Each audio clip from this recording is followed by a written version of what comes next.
tell me, oh, absolutely, I believe in the blood of Jesus, that he redeems me. Now, hey, maybe they don't know exactly who Jesus is because of the teaching they received. But you know what? If they've got even the smallest toenail hold of Jesus and his redemptive work, they're going to heaven. God has his way of getting people he wants. So these evangelicals that somehow got the idea that if you don't look like them, dress like them, go to church like them, talk like them, that you're the only one going to heaven, you're going to be shocked and surprised. So what we're doing is we're lining up biblically some of these things. Another thing that we want to do is we want to touch on some of the areas that we actually will see in the Bible that refer to this work, because in Isaiah it's very plain as to what exactly God is holding against Babylon. At the end of time, the Bible says that God, when he's finished pouring out his wrath, he suddenly remembers Babylon and says, I'm going to get her. So you have to imagine a system that was around even prior to the inception of the Catholic Church. When Isaiah was preaching, was there such a thing as a Catholic Church? No, there wasn't. So what we see is something actually greater. And again, with the image of Daniel, and this is why we're using the Word of God, the image of Daniel, Nebuchadnezzar, he saw the head of gold. That was Nebuchadnezzar's kingdom. The Medo-Persian, the Greek, and the Roman. And then after the Roman, that which is the 10-toe or the 10-horn kingdom. But after the 10-horn kingdom, there is that which is referred to as the stone kingdom. When Jesus comes, the stone kingdom, that stone cut without hands, that ruler of the kingdom that strikes the image on the foot, the Bible says that it falls from the head on down. So we are carrying in our civilization, we are carrying in our culture, in our society, in our Christianity, remnants of Babylon, remnants of the Medo-Persian, remnants of the Greek, remnants of the Roman culture. We're carrying it with us. And we just don't know it. Or we got too arrogant and we believe that as Americans, that we somehow created the world. And we're at a loss as to why people don't like us or don't understand us. So keeping that in mind, we began to describe that which I refer to as a system, that which to those in the 60s referred to it as the establishment, that which was at prior times known as the money trust. It's got a lot of different names, but it's the same system. It's that same system that was developed with Babylon under the reign of Ur-Nammu, king of Babylon, about 2600 BC, who when he discovered that upon using the ziggurat or his temple as a depository, he realized that that was the safest place in town because the priests would protect it. This was a place where you can keep your precious metals. And the people around the city realized, if I take my precious metals or if I take my jewels, if I take my valuables and have it deposited in the temple, at least I know it'll be safe. And what would happen was they would bring these precious metals, they would bring their money to the temple, and the temple priest would literally write you a receipt for it. And you'd walk away with a clay tablet with stamps on it. So you basically had made a deposit. Well, what would happen is, if you suddenly as a farmer needed a loan, you would go to the temple priest and you'd say, hey, you know what, I'm going to be short on seed. Can I borrow some money? So what he would do is he would actually lend out money at a 20% rate of interest. And he realized that they can lend several times above that which you gave or that which they held in reserve. And as long as money kept coming in, they'd be solvent.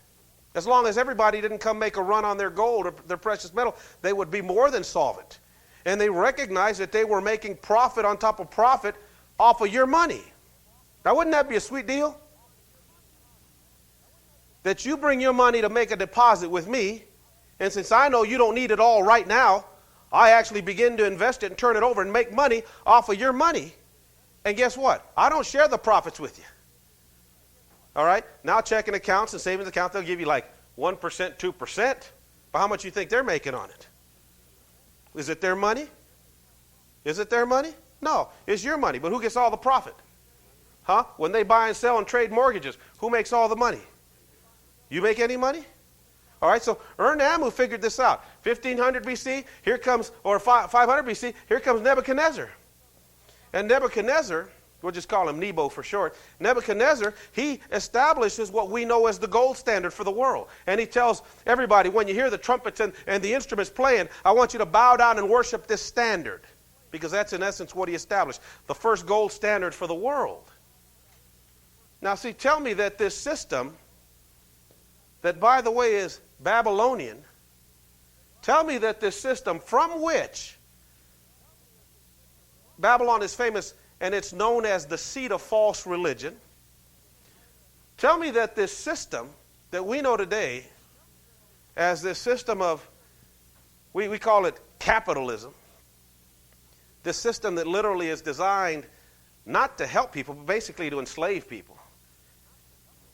I'll tell you what, having money is good. Having money is a good thing. But think about what it does to you. I think I've told you about this. We go off to Haiti. How many went to Haiti with us? Wasn't that nice when you get to Haiti and you're sitting there looking at this beautiful tropical island? And we went up in the hills where the people literally, they grow their food, they grow their chickens, they do all that stuff. They wake up in the morning, they grab a hoe. These guys were all rascals, and they walk up the side of a hill and they start to hoe, and while they're hoeing, they're singing. And they're preparing the dirt for seed. And then they break for lunch and eat. And then they go back to work a little while, and then they go home and spend time with their family before it gets dark and they got to go to bed. And you're sitting there looking at this thinking, man, this is the life.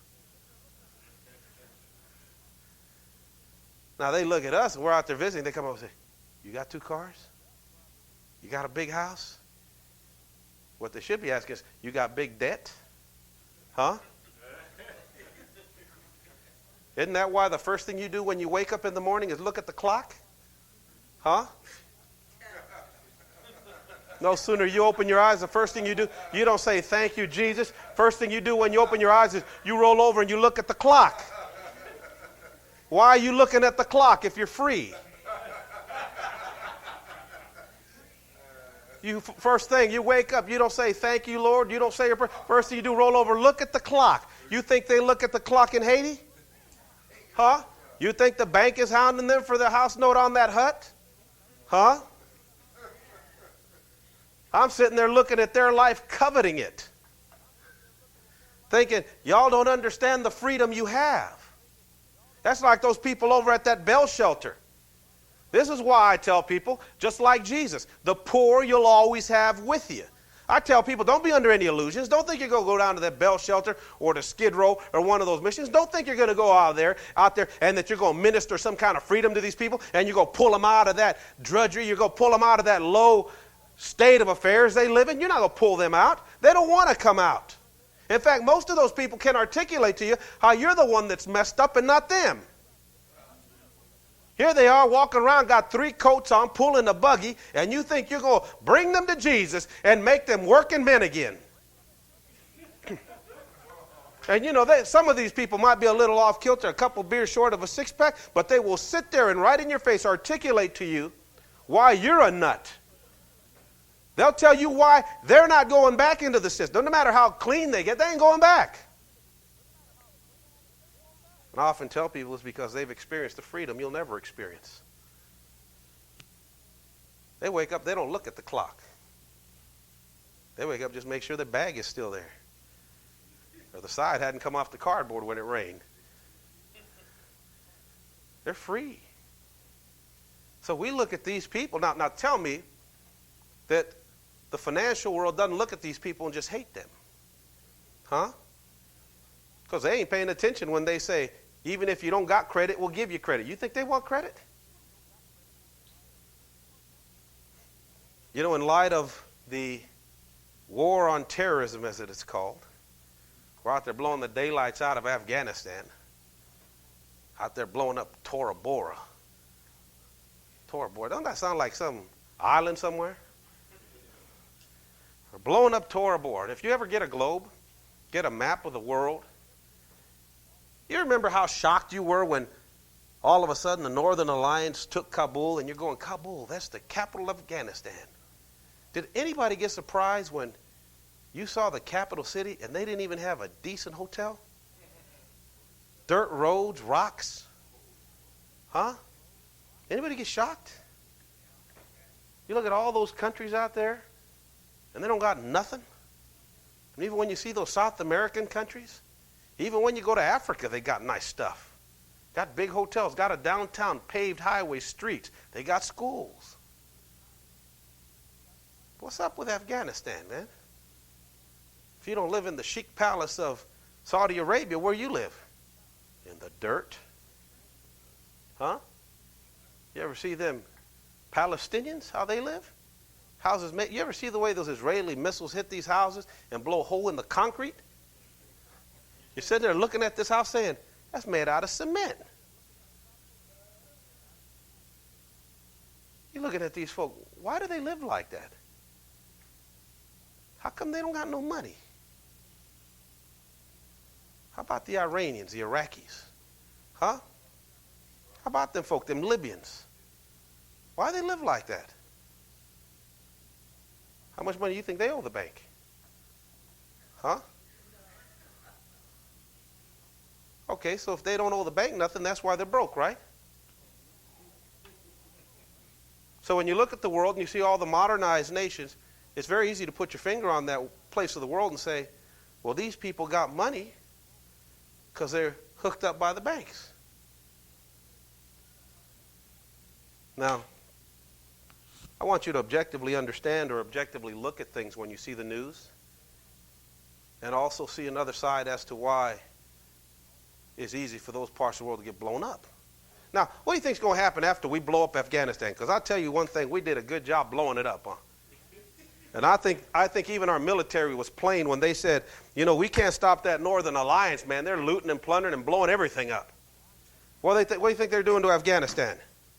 They're just blowing the day. Now, you think the Allies, you think the U.S. is going to walk out of there after they catch bin Laden? You think they're going to walk out of there and say, thanks for letting us use your territory? Or you think they're going to kick down some cash and start rebuilding?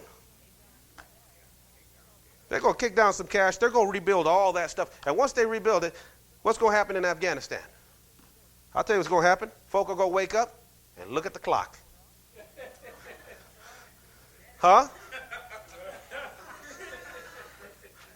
Why are they going to look at the clock? Because now they owe some money, right? They're going to say, well, look, y'all poor, backward, living in the 7th century. Y'all don't have any idea how to live. And they're going to kick down some cash. And all them fools are going to go out there with that, need money, I'll get you money. You need cars, I'll get you cars. Need houses, we'll get you houses. And they're going to wake up like us and start looking at their clocks. Now, again, when you look at that part of the Middle East, again, this is not a religious separation. It's not a religious thing that separates the East from the West. And when I'm talking about the East, I'm talking about the Near Orient. When you start looking at nations just east of Turkey, we're not talking about just a religious separation. We're talking about financial. How much money do you think Iran, Iraq owes the U.S. and the British bankers?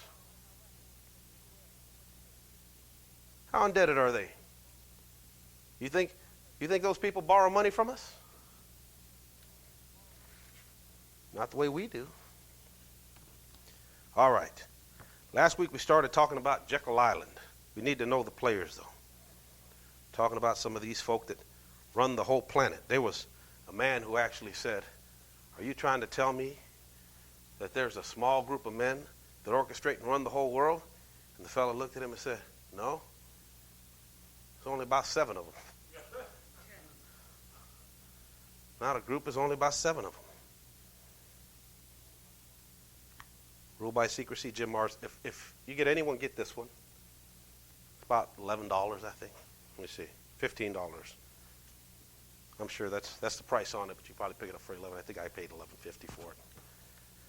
So I like this book because this book right here is kind of like the when you go to a ball game and they give you the what's that thing called? It's not the roster, it's the program. It tells you who everybody is.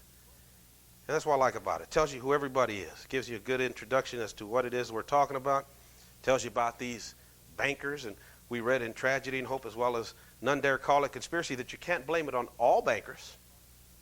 Can't blame it on all of them because a lot of them aren't involved. It's just like a lot of Catholic people. They don't have nothing to do with what the Pope says. You can talk to most Catholics or most priests at the local parish. They're not in agreement with a lot of things that are happening up in the Vatican. In fact, what the Vatican's doing is hardly affecting them in their parish. So you can't blame them for something that happens with cardinals and all these high up in the echelons of church government with the Catholic Church because they don't have nothing to do with it. So don't walk into Bank America and curse out the bank guy in there. All right? Because these guys, they don't have nothing to do with it. It's just like politicians. There's a lot of politicians that are involved in this particular movement, but it's not every politician. All right, so you can't look at some congressman or something and think, there's one of them right there, because that's not very wise to do that to these folk, because they may not know. In fact, a lot of the people that write these books, the first thing they do is they take it to their congressman or to their state senator. And their state senator reads it, and for the first time he realizes what happened. And then they get these state senators or the congressmen. Most of these books have a foreword by a congressman or a senator that's appalled at what's going on because he barely found out. Could you imagine being a part of this system and not knowing that you really don't matter? Now again, when we read the book of Revelation, one of the criteria in there is that the kings of the earth, there comes a point where they hate this harlot and they just want to mash her and run her into the ground. Why would politicians suddenly hate this entity that at one time it loved? When you read the beginning of the chapter of 18th chapter of Revelation, man, she fornicates with him. Now you got to like her to fornicate with her like that. By the time you get to the end of God dealing with her, what happens? Every king of the earth hates her. They want to mow her down. Why is that? Because it doesn't do you any good to know you're the king, but you don't have any power. Doesn't do you any good to say, I'm the president of the United States, and everybody keeps telling you things like George W. Bush, most powerful man in the world. Are they telling you the truth? I'll tell you what, he's only got 4 years in office. How long does Greenspan have in office? He's got a 14-year term. He'll outlast 2 administrations. Bill Clinton just come off of 8. Does he got more power than the Federal Reserve chief? No. He can do whatever he wants to in 8 years to undo him, but he'll just by virtue of the fact that he's appointed for 14 years, he'll outlast him. Huh? If the president gets up and starts talking about, hang in there, we're going to make it through the recession, and yet the feds decide we want to create more inflation, the president ain't got no power over that. So as we watch even our current events unfold, take a little different viewpoint of it. If you think about it, again, I said this, I mean, most people like to tell you things like, look, when life deals lemons to you, make lemonade. All right? When life deals you lemons, make lemonade. Now, see, we're told to make lemonade out of it. When the feds take a hit, they not only make lemonade, they sell it. Right? I mean, the World Trade Center was struck. Now, let me ask you a question. The World Trade Center was struck. Any of you lose your jobs? Really? Anybody here lose relatives? So something like that didn't affect us, really. I mean, it's tragic, it's ugly, it's something. But it did. But who did it really strike? It struck at the people with money. Right? Now, how do banks make money? Lending. All right, so the first thing that happens is they say, the president gets up and says, I want $40 billion to fight terrorism. Isn't that something? You just look, for the lack of better terms, these fellas just lost their ass. And in less than 24 hours, they just made a $40 billion deal. Huh? Then suddenly nobody wants to jump on American Airlines. I don't blame people. Got those minimum wage idiots there, don't know nothing. People walking in there with knives, guns. They don't care. Nobody wants to get on American Airlines, so what does the government do? We're going to give you all $15 billion. Huh? Isn't that something? The banks got their butts kicked. Next thing you know, they're making money. Huh? Then they got that stimulus package going because the economy seems to be going down. Where do you think that money's coming from? Huh? Now, we went over a little bit about how banks work. All they need is reserves. After they get reserves, every time they make a loan, they just print the money up.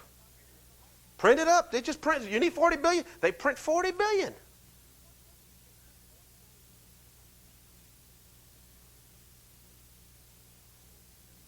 And we sit back thinking, oh, we're in trouble. Could you imagine getting struck? If somebody blew up your house, could you imagine being able to somebody come up and say,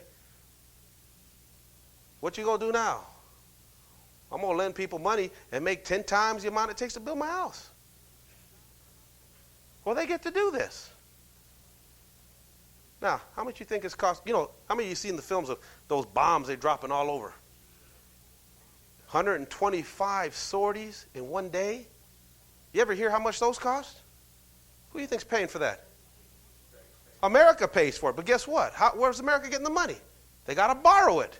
Is there anything that stimulates international lending more than war? They're making some money, huh? Now, see, I just want you to look at it a little more objectively. I'm not telling you these fellas had anything to do with it. I'm just telling you, isn't that something? We get told if life deals lemons to you, make lemonade. Isn't that something that they get to make lemonade and then sell it? There's just something not right about that, is there? Huh? There's just something not right. They keep showing us pictures of that big daisy cutter. Boom! Well, whoa! You know how much a 15,000-pound bomb costs? Huh? And I think it was last week they said, you got a deadline or we're dropping 15 of those dudes. You know how much money that costs? So I like this book because it gives you the players. Let's see. We talked about Meyer Amschel Bauer, who changed his name to Rothschild. Changed his name to Rothschild because he didn't want people to know he was a Jew. If we blame this on Jews, then we're just as stupid as some of these white supremacists who, think black people and brown people and Jews are all inferior. We're just as bad as, people who think white people are the devil. We're just as ignorant that, this guy's a Jew, but he financed Hitler. What kind of Jew finances Hitler? Huh? Especially when Hitler killed about 6 million of these folk. Does that sound like a Jew? No, it doesn't mean he's a traitor Jew. It means he got different loyalties. It has nothing to do with race, has nothing to do with religion, but has everything to do with money and the idea of taking over the world. Now, again, this idea of taking over the world as we speak of it, we're not talking about some demented individuals who think, I just want all the power. These people literally believe that the reason they're in this position of power is because God put them there, and that they have this right by pedigree and by their money to actually set the world straight and establish this new world order. And that in doing such, that they are fulfilling some destiny in God. So it's not like they're crazy. It's not like these folk are just twisted and demented like a Hitler or like an Alexander the Great that just want to rule the world for the sake of ego. These people want to rule the world supposedly for the sake of the common people, so that everybody can have food, everybody can have dignity, so that everybody can have everything that they deserve in life. Now listen, if everybody's going to get a fair share, is that fair? Hey, listen. Now, I don't know the status of everybody in here, but some people smarter, some people a little less intelligent. Some people more physical, some people less physical. Some people coordinated, some a little uncoordinated. Some talented in some aspects of management, others not. Some very skilled in labor. Those in management couldn't screw a bolt on with either hand. So it's obvious that we all have different talents, right? So let's say we're going to provide work and jobs and say, y'all going to get paid the same. Is that fair? If we said, well, since management just got to know it's done right, he can show up for just 1 hour a day and get the same pay. Is that fair? Supposedly. But ain't nothing fair about it. Somewhere down the road, somebody's going to be screaming. Now, who gets to decide what's fair? See, and that's what the whole question is. I mean, even our country and in its slant and where it's going, it's obvious where we're going. If you ask people in this country, hey, you think we're going the way of communists? No. I mean, think about it. What's the former USSR, what does USSR stand for? They're socialists. We call them communists, but they call themselves what? Now, the Chinese, what are they? Socialist China, right? But what do we call them?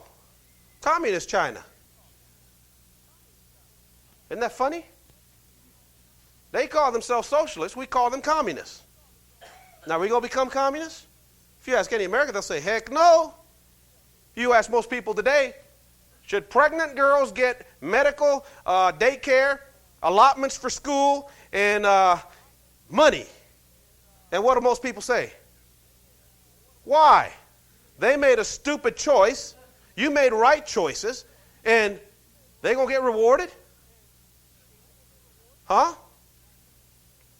Now, how about the wife that just says, you know, I've been watching Rosie O'Donnell, and I've been watching Madonna, and I think I don't need a man. Screw you. I'm getting out. And then she goes, you know, and it's not like she just wants to get out and leaves. She goes straight to the courthouse. Huh? She goes straight to the courthouse and takes the old man for half. Huh? Now, you think that's right? Is that fair? And somebody says, well, you know, you got to give them something.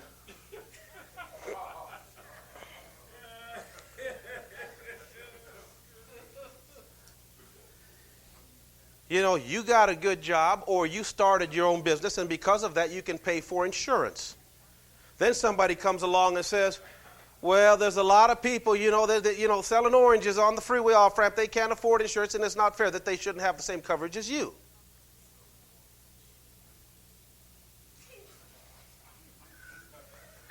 And what do most people, when you say to somebody, should everybody have health care, what does everybody say?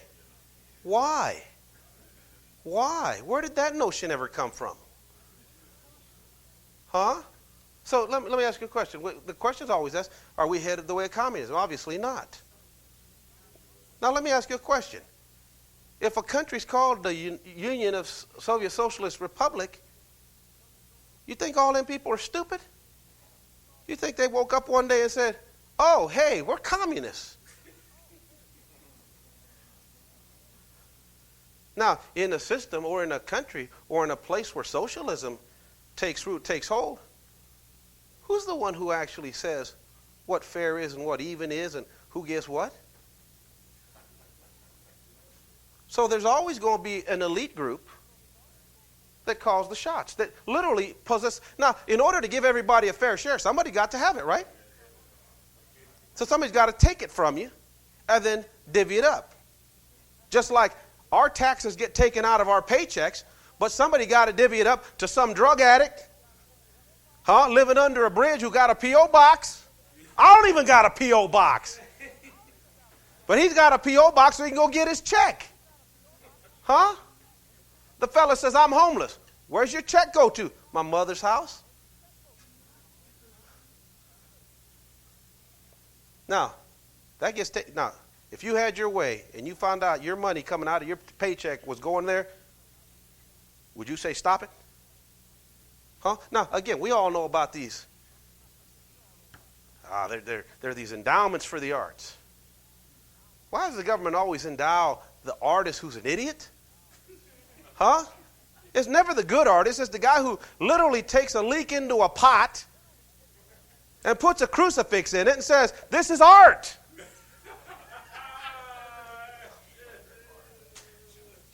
You know, I think what the church needs to do is start coming up with its own form of art. You know, pee in a pot and then put an artist in there. Remember out there in New York, the Museum of Modern Art out there, some guy decided he's going to lay out a flag, and then he literally, did number 2 on it. And then everybody got offended. Now, the worst part about this was these people were endowed by the government. Huh? Now, how many of you, if you found out your tax money, that money coming out of your check was going there, how many of you wouldn't get it? No. Huh? But how come you don't have that right? How come your tax money can actually pay for abortions? How come your tax money can pay counselors to tell your kids, don't tell your parents you're sexually active? How come your tax money can be used for all that stuff that you don't like? It's because somebody at a higher level says, I'm taking all your money because I know what to do with it, and I know better than you all, and you're stupid. So this whole idea of representative government goes right out the window. So nobody's going to say, we want to be communists. Nobody says that. The Russians didn't want to be communists. Neither did the Chinese. They're actually called socialists. So as much as we oppose it. Now, I remember one of my favorite movies about Russians, actually The Inner Circle. And one of the scenes in that movie that I love the most, they keep showing people that talk against Uncle Joe, Joseph Stalin. All of a sudden they disappear. So there was this one time where this guy, he knew how to operate projectors, so they said, hey, you're going to be Stalin's projectionist. So from the military, he gets transferred, he gets to become the projectionist for Stalin. And man, he gets to run the movies for the very upper crust of the Communist Party. And after it's all done, they walk out. They go out there and scavenge the caviar and all the fine chocolates, all the stuff that these poor schmucks will never see, right? Does that sound like good socialism to you?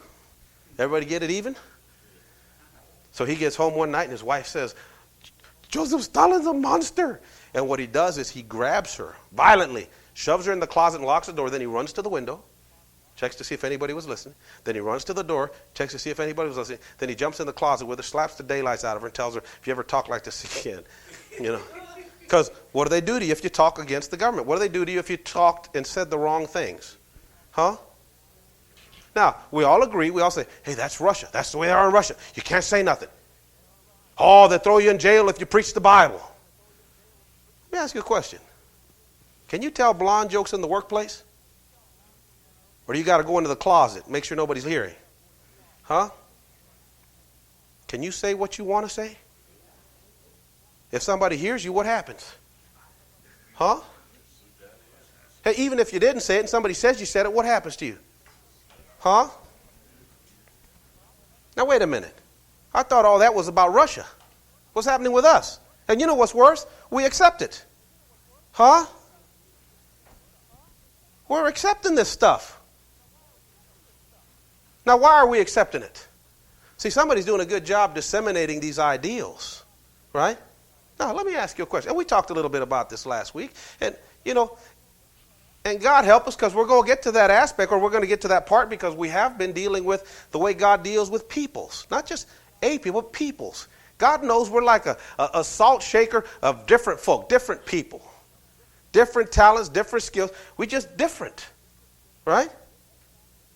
And we're going to be dealing with some of these areas, but how many of you understand that, look, man, I'm brown. Charles, you're black. You're not even yellow black where it's questionable, all right? But you know, there's some folk, they pass, right? Charles is black, and Dan said, he's white.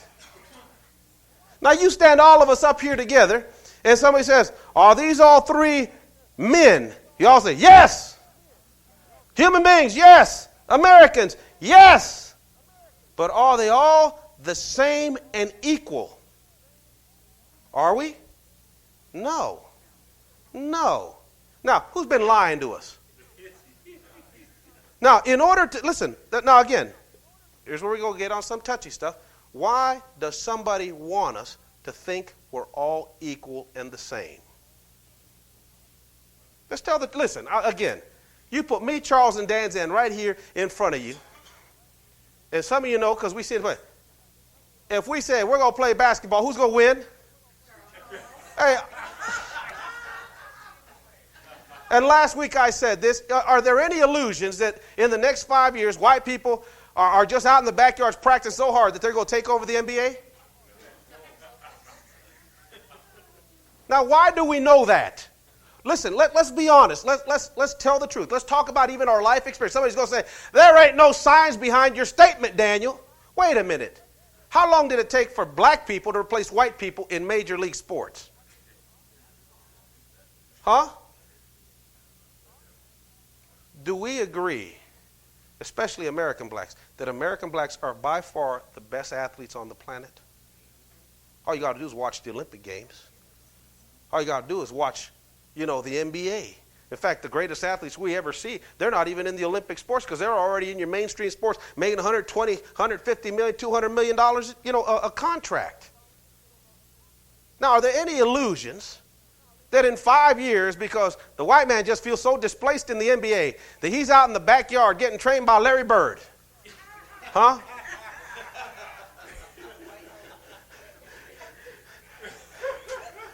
That they are sitting in their living room watching Michael Jordan day and night. Y'all seen White Chocolate up north, right? Old Jason Williams was up there. He thought he was Michael. Huh? Are there any illusions that the white people in 5 years are coming back and they're going to take over the NBA again? Why not? Why not? Because they can't. Now let me. Okay, here's a quick question. Here's a quick question. How do you know? How do you know? Because see, everybody's going to say, if it's true that we're all equal, then how come it's not equal in the NBA? You don't have, Jimmy the Greek. Now, when we talk about, again, everybody argues the fact about opportunity, but when you get to your higher level graduate courses, the Oriental has far outdone the white man. Now, you all know about that, right?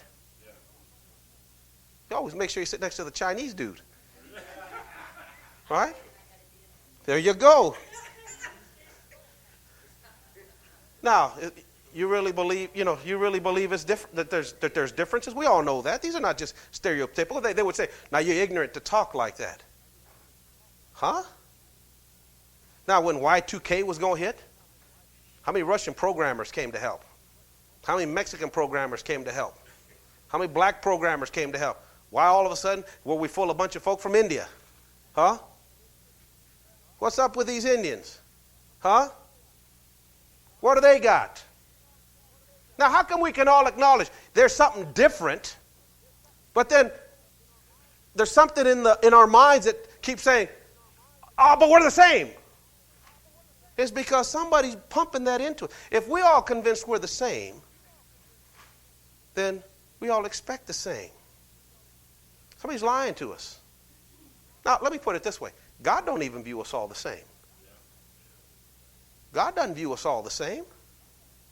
God views us as part of his garden, as part of his treasure. God says we're his garden. It wouldn't be a garden if it were all the same. We'd be a lawn.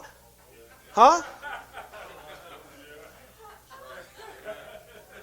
God says we're his garden.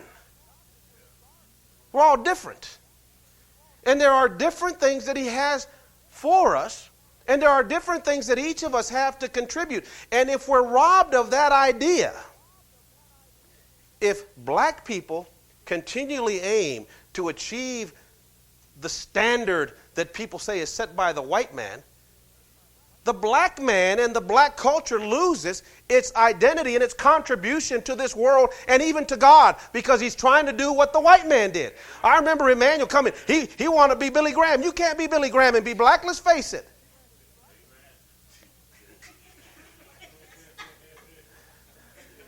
There's something different. But these are all ideals that are disseminated to us that tell us, hey, y'all the same when we're not. We just got to be willing to face it, because we have been trained and programmed to the extent that when we start sitting here, even tonight, and I'm just bringing things up that are stirring your mind that you recognize, he's right. Now, look, we all joke about it. Mexicans stand on the side of the freeway and sell oranges. All right? I know Whitney's cracked jokes and said, a black man wouldn't do that. How many of you agree? Huh? You got these folk get up on window washing cranes. There's some folk ain't going to do that. All right? There's just some jobs some folk are willing to do. There's just some others won't. Look at here, man. I grew up in, some roughneck side of town. And you ain't never going to catch me in a convenience store, because I ain't going to die for $5. Right? So who works at 7-Eleven? Huh? Why? You think they're so money hungry they're willing to die? You know why the Mexican didn't want to be a clerk in the neighborhood I grew up on? They'd shoot him. Chinese dude wasn't afraid of getting shot. Or, we get the impression, they're so money hungry they set up anywhere. It ain't about being money hungry. It's just something different about them. You don't have to drive all the way to the market. You go to that little corner store and buy it for $1 more. That $1 more was probably risk pay.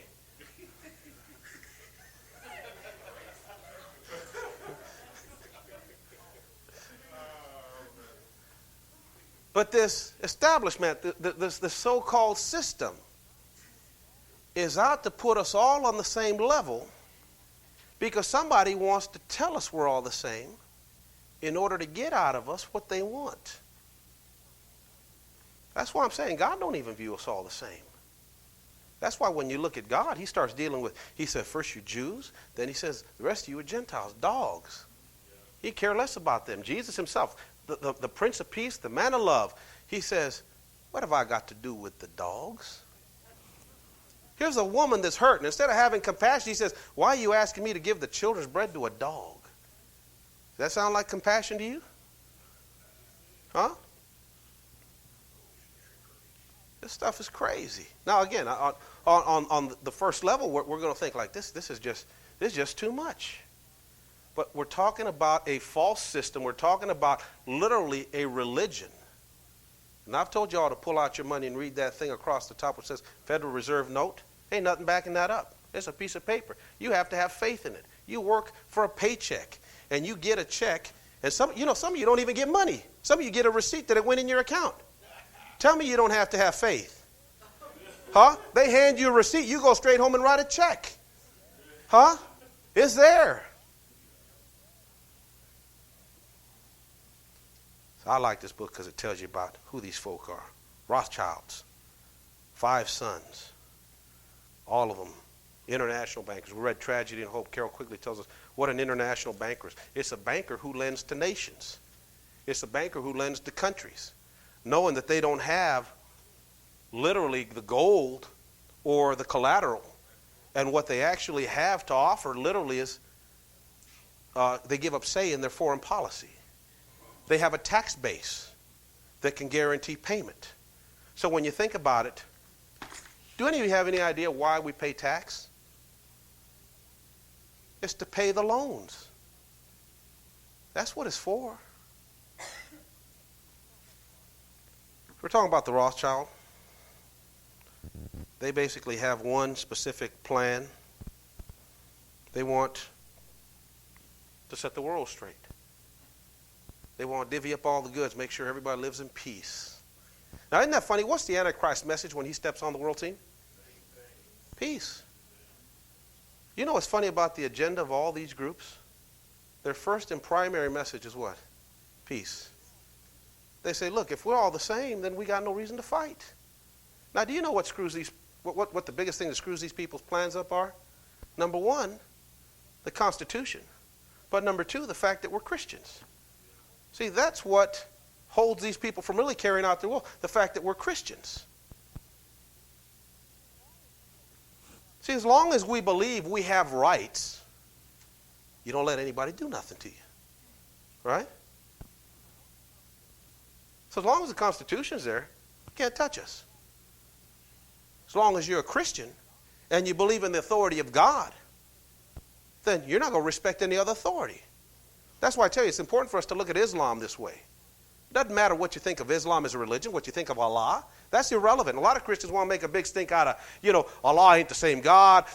This Quran is not written by inspiration. They should just stick to the Pentateuch, the first 5 books. They should just stick to Abraham. And all the Christians are always trying to pick it apart. It's irrelevant what they believe and who Allah is. Let's look at what the real separation is. It's not religion that separates the Near East from the West. It's not religion. What separates us is money. Finances. That's why you look at Afghanistan and we're watching it get blown up. And there's a group of people crying. It's the people who sell heroin. Huh? It's like when we were out there intervening in Macedonia and Bosnia and all those countries, find out that the number one cash crop coming out of there, the U.S. and Britain, is heroin, the poppy. Isn't that crazy? Can you imagine having a cash crop like that? I was laughing because I heard the Afghans, they say, they're mad at the U.S. They're going to start tainting the heroin. I was thinking, good. Get rid of 2 problems. You get to keep your VCR this year.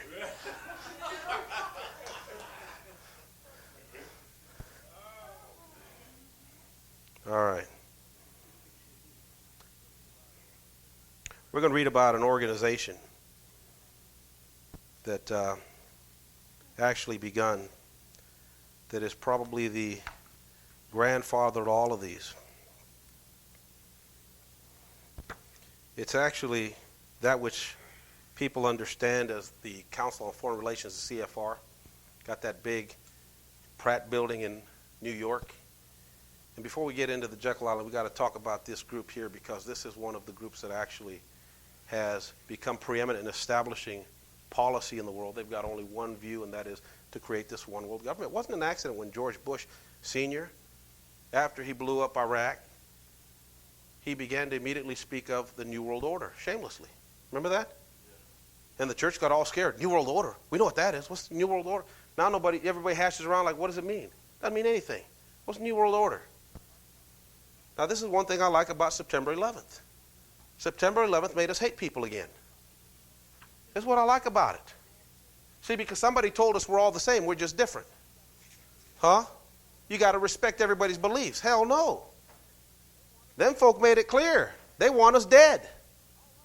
I don't care. I don't like them. Right? My ideology is they got to die before they kill us. This whole world was going crazy. We're going to let everybody in because we're all the same. How many of you heard the term celebrate diversity? Are you out of your mind? Celebrate diversity? How'd you like it if you had a neighbor that was, Middle Eastern, who beats his wife because she came out to get the mail without the veil? And all of a sudden, husband gets home and you hear, huh? And he's just, having a field day on her. And Charles says, I'm about ready to go down there. I said, whoa, brother, we got to celebrate diversity. We got to respect their beliefs. We're all equal. Right? Then we look across the street. Mexican fella don't got a job, drinks beer all day. His wife comes home late from work, and he beats her up too. Whoa, hold on, bro. We got to celebrate diversity. It's different. We just don't understand their culture. Huh? You look down the street and say, fella spent all his money on his Cadillac and on his clothes. Kids ain't even got a decent pair of tennis shoes. Huh? Bike with 2 different rims on it.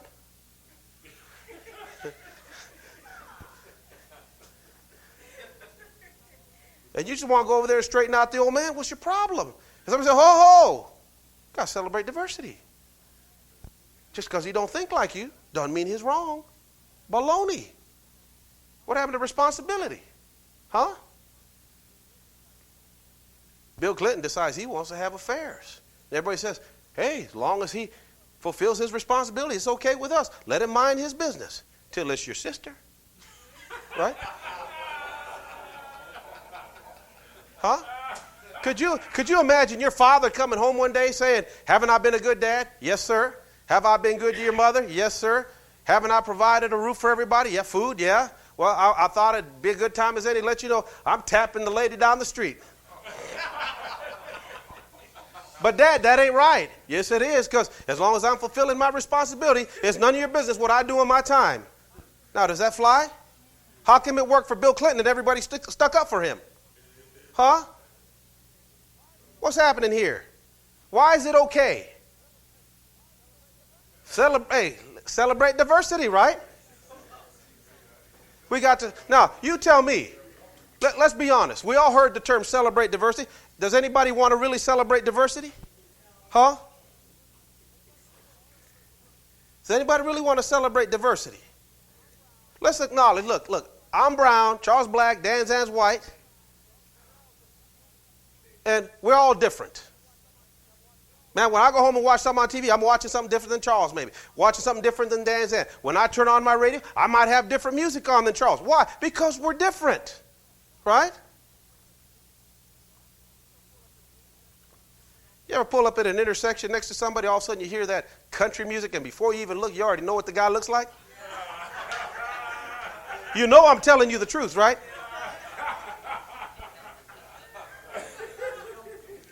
You hear a certain rhythm, and all of a sudden you say, oh, it's a bald-headed dude. with big pants. And you turn around and sure enough, there it is. Right?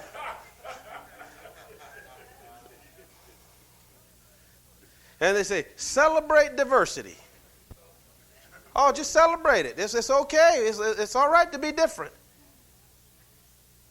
I don't know, man. Why are they selling us on that stuff? Why are kids growing up? They're teaching this at school. What are they doing to us? What are they trying to set us up for? Huh? What is this all about? Now, all right. This book is called Shadows of Power.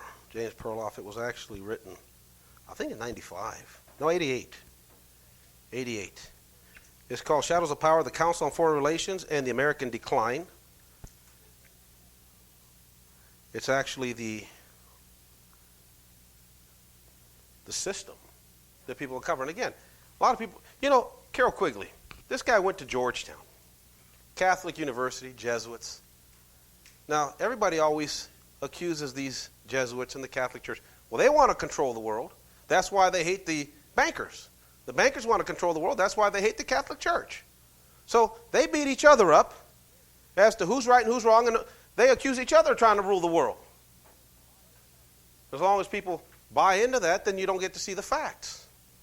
And I'm not trying to sell you on anything. That's why I'm just tossing things out for you to think about. Let you decide for yourself, because there's a lot of things they're not coincidences anymore. We already went over that whole section on conspiracies. Why do we even have conspiracies? Because they don't tell us the truth, right? If they don't tell you the truth, don't you have to go start reading things to find out what really happened? Huh? Doesn't it drive you crazy that we read about this evil Nazi empire? Everybody knows about Hitler, the Fuhrer, and killing 6 million Jews and Poles, and you read about all of this stuff that this bad man Hitler did and how bad Germany was. And when we come into the war and turn the tide and defeat Germany, why did we let the Russians into Berlin before us? Huh? Has that ever bothered anybody?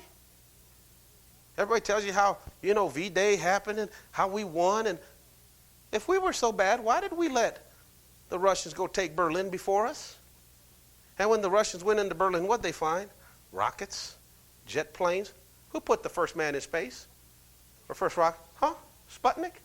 Now, how does a backward nation that lost half its army, couldn't even float a good sub, how does a nation like that suddenly put a rocket in space before the U.S. that was on top of the world technologically with Britain? Huh? The British invented the jet. How come the Germans were flying them? Why'd we doesn't that bother you? Now, anybody who thinks about that says, so what's the story? How come nobody tells you? I mean, that's a major event.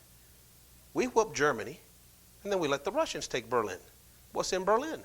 That's where all the research labs were. That's where all the rocket science was. Well, we'd had already taken Einstein and the smart Jews, Oppenheimer. We took all the guys that knew the stuff, right? So we figured we got the guys who make the blueprints. Why'd we give Berlin up? See, nobody tells you that. Anybody learn about why that happened in history books? And what happened as soon as Russia launched Sputnik? It started what we know as the Cold War. And what happened during the Cold War? The whole world, the Western world, was afraid they're going to nuke us and we're all going to die, right? I was a kid in elementary school, and every last Friday of the month, they used to sound the air raid signals, and we had to duck and cover under the chairs. We had to cover our heads under the seat. Now, why? Because we were afraid they were going to nuke us. Right in the 50s, everybody wanted bomb shelters in their backyard. Huh? Now, how many know why that happened? Because we let Russia into Berlin. I said, why? Nobody tells you why, so what does it make you do? It makes you read, it makes you study, it makes you go find facts, and then once you find facts and come up with a theory, what do people say about you? You're a conspiracy nut. Right?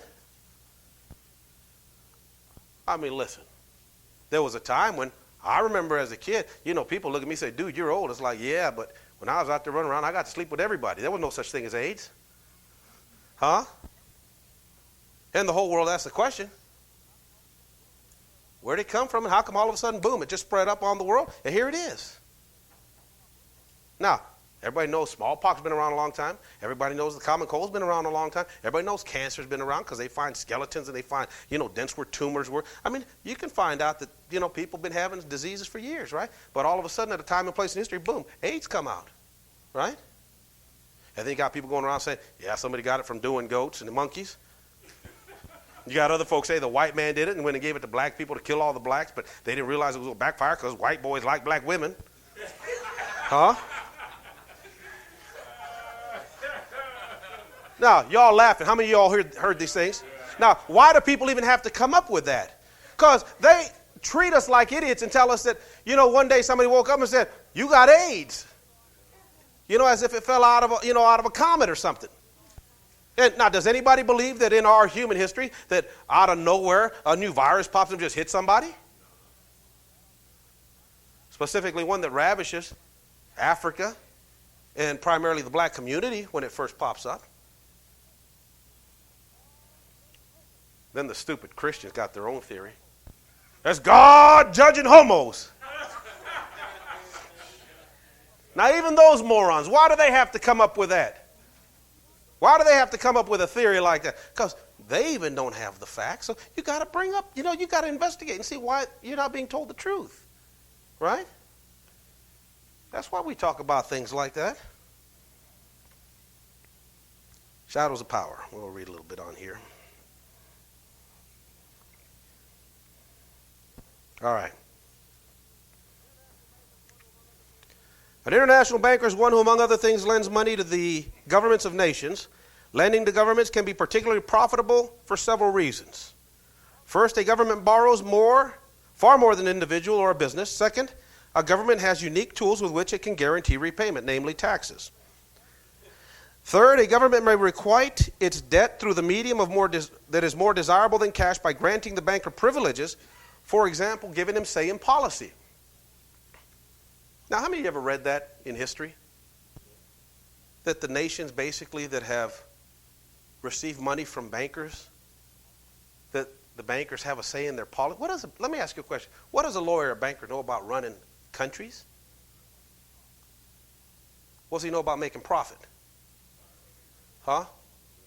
So when these international money lenders lend nations money, are they really into human rights? Huh? They're into making money. No turn of events is more lucrative for an international banker than war. Surprise and shock. Huh? Because nothing generates more government borrowing faster. So again, take these ideas and you just lay them in retrospect to what we're seeing happening today. Okay? International banking was probably best epitomized by the Rothschilds, Europe's most famous financial dynasty. Meyer Amschel Rothschild, originally named Bauer, retained one of his 5 sons at his home bank in Germany and dispatched the other 4 to run offices in England, France, Austria, and Italy. The Rothschild harvested great riches during the 19th century by loaning to these and other countries. Sometimes they or their agents financed both sides of armed conflicts. Now, we've read about that before, such as the Franco-Prussian War, the war between the states. As national creditors, they earned a tremendous political influence. Essential to controlling a government is the establishment of a central bank with a monopoly on the country's supply of money and credit. So the real agenda in lending to nations is what? Control of the nation. All right? Has that ever driven you crazy to see some of these third world nations and they actually talk like British? You ever talk to a guy from Hong Kong? I'm talking about stone Chinese, but they're British and they speak like Englishmen. Isn't that the craziest thing you've ever seen?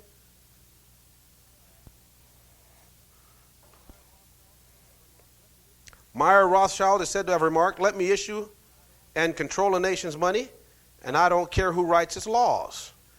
As Gary Allen related in his bestseller, None Dare Call It Conspiracy, the Bank of England, Bank of France, Bank of Germany were not owned by their respective governments, as everyone imagines, but they're privately owned monopolies granted by the heads of the state, usually in return for loans.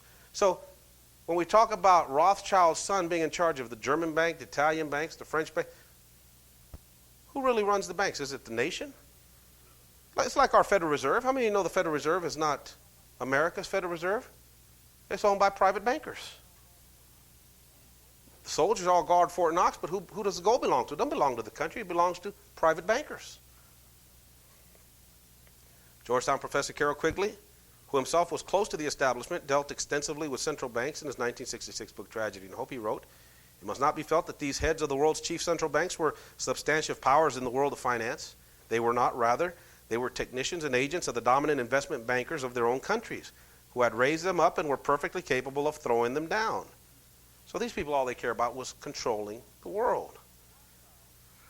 Let's see. The Rothschild were the foremost power behind the throne of Europe's central banks, savored the thought of a similar agreement in the United States. According to Gustavus Myers in the History of the Great American Fortunes, and again he's quoting the book, he says, under the surface, the Rothschild had long powerful interest and influence in dictating American financial laws. The law records show that they were the old power in the original Bank of the United States. Now, we're running out of time, but we'll pick up on this another time, probably next week.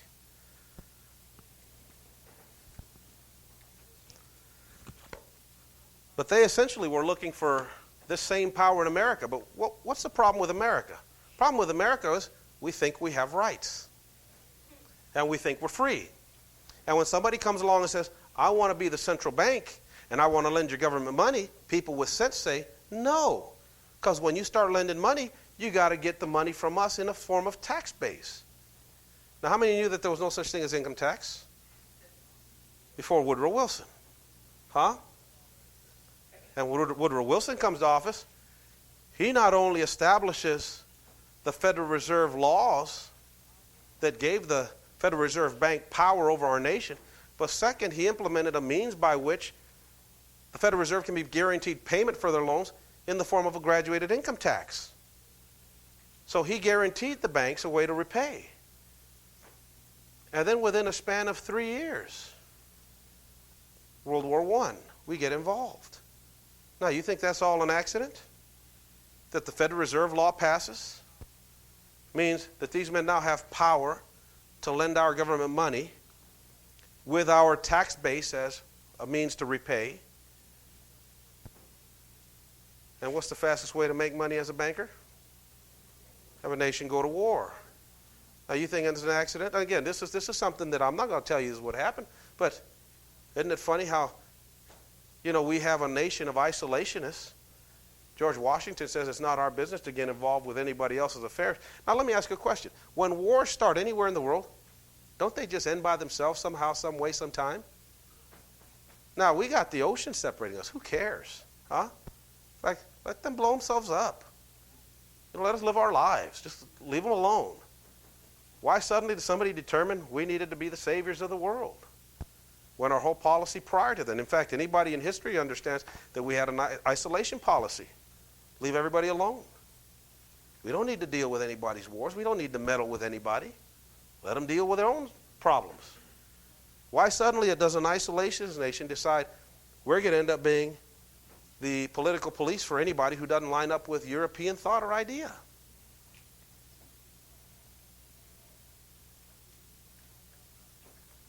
As we read, we're going to find out about these presidents who absolutely had no power but were nothing more than puppets. And again, these things are simply facts.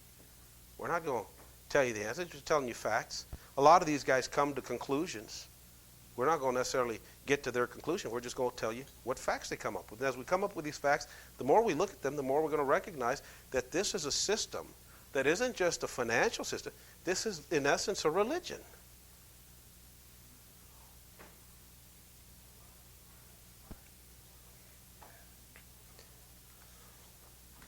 But we're going to find a lot of things in here.